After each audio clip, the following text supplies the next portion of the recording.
বাবু হাওড়ায় মেট্রোই চাপছি, চলে এসছি হাওড়ার মেট্রোতে। তোকে পাঠাবো, তুই দেখবি সোনা, আমার সোনা বেটা। দেখছিস নামছি কেমন? যে হাওড়ার মেট্রো, তোর বাবাকে জোর করে নিয়ে এলাম, চলো নিশ্চয় বিকালবেলা খোলা থাকবে। 2টো পার হয়ে গেছে, জিজ্ঞাসা করতে চলে এলাম। যখন এলাম তখন হাওড়ার মেট্রোটাই চেপে যাই, অনেক মেট্রোতেই তো চেপেছি, হাওড়ার টাকারও বাকি থাকে। আহা হা, এবার ঠান্ডা লাগতে লাগলো, এবার শরীরে আরাম হচ্ছে। দারুণ দারুণ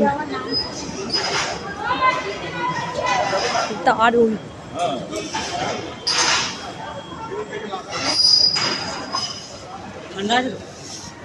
ঠান্ডা বাহ।